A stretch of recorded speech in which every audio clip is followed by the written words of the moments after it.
Well, if there was any Marvel character I was more afraid not to take seriously than Thor, it would definitely be Captain America.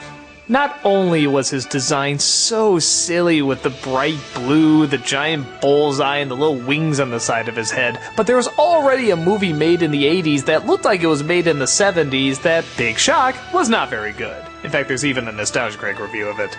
So once again, I was a little hesitant to see what they were going to do with this. But luckily, once again, they turned out a pretty good product. Captain America starts off as a wimpy little soldier, conveyed through some pretty impressive computer-generated effects. Not to say it's flawless, but you gotta look really hard to notice. His goodwill and courage convinces everybody that he'd be perfect for a new experiment. One that could lead to a league of superhumans that could stop Hitler and his Nazi thugs. He agrees to the experiment and gets turned into a beefcake. But the scientist is killed, thus he's the only super soldier there is. One of the problems, though, is that nobody knows what to do with him. He's seen as a hero to many, so rather than actually put him in combat, they just kind of put him in advertisements. Big shows, dance numbers, all sorts of good stuff promoting the good of the war, but he's not really doing that many heroics. Finally, they agree to send him into combat, and he does a great job. That is, until he comes across the evil Red Skull, played by Hugo Weaving. Through action, adventures, stunts, and all sorts of great effects, Captain America fights off Nazis and saves the day more times than you can count. Again, not having read that much Captain America, I didn't really know what to expect from this film. And I also wasn't really sure if this was going to catch on in a market where we like things that are new and current, and this takes place back in the 40s. But through some good writing, some fun stunts, and again, some very likable actors, this movie turns out to be a good adventure. Yeah, I use the word adventure, it's not really as much of an action movie. Don't get me wrong, there's lots of fist fights and great stunts, but I don't know, maybe the 40s setting makes me think a little bit more of like Errol Flynn and flying planes and spinning around. Adventure just feels like the more proper word. The director of this movie also directed The Rocketeer, and it really shows. This guy knows how to make the time period look good. They also both star very similar main characters who are not dull, but not the most interesting either. But they're good. They're sort of the typical hero you would see in the 40s. Very simple, but very likable. Naive, but always looking to do good. Even some of the typical cliches are played with a little bit. Like there's a scene where this guy grabs this kid and he throws him in the water trying to escape. He's about to jump in and save the kid, but the kid says, "No, go after him, I can swim." God, isn't that refreshing?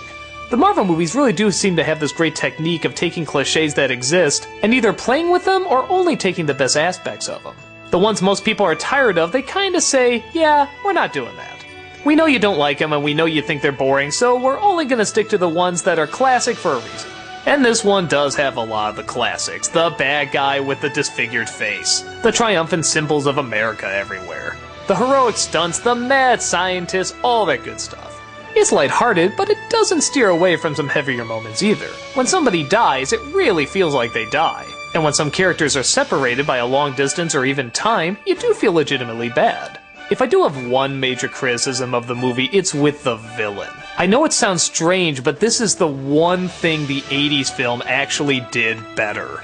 That is, when they actually showed him. Through most of the original film, they couldn't show the Red Skull and he looked pretty ridiculous, but when they did show him, he looked fleshy, he looked creepy, he had these beady eyes, he had this great voice. Hugo Weaving is fine when he just looks like a human, but then when he rips off the mask and shows his real face, it looks pretty lame. It just looks like a plastic mask where the other one looked really juicy. The villain as well is kind of a little dull. Not that I remember him being like really annoying or stupid or anything, I just don't remember that much about him. That does seem to be the one weakness of the Marvel films is, while they do a great job portraying the heroes, they don't usually portray the villains that interestingly. I remember Red Skull was a big bad guy, like this was a really intimidating villain. He was the one Captain America always fought. Here, he's just kinda like any bad guy you see in any other movie. Not insultingly bad or anything, just kinda standard. And part of a hero's journey is how intimidating the threat is that he's going up against. So if the threat isn't that intimidating, you don't get as invested. But like I said, he's not horrible, just not anything that great. But honestly, much like Thor, this was a film I didn't think they could really do. I didn't think anybody could take Captain America seriously, but watching it, I actually found myself doing okay. It was clever that they just painted the wings on the side of his helmet. It was clever the changes that they made to his outfit. And it's even more clever that in future movies they would update the outfit to fit the rest of the Avengers. This is a Marvel movie that you can tell is kind of a segue, but unlike Iron Man 2, it feels more natural. It stands on its own as a good movie. It has a good beginning, middle, and end. It has a good journey. It has good character arcs. It has good concerns. If the villain was a little stronger, it probably would have stood out a little bit more, but as is, I was once again really impressed. I wanted to know what was going to happen to Captain America next after the credits rolled. At this point, I was finally realizing Marvel is really making traditional comic book movies work. They didn't have to pretend to be anything else or talk down to you or hide behind anything. With just a few cleverly planned out updates, they were making comic book movies that comic book fans have always wanted to see. And even better yet, they were giving a wider audience comic book films that they didn't even know they wanted to see. These films were showing why these stories were successful, why people got into them, why they were worth making movies about. Again, I'm not gonna act like this was the greatest one or anything, but it is the point where I realized if you truly embrace a world and an environment, you don't need to make as many changes as you thought. And with the end credits advertising that the next big movie was gonna be the Avengers, the ultimate cement of Marvel's staying power was about to take place.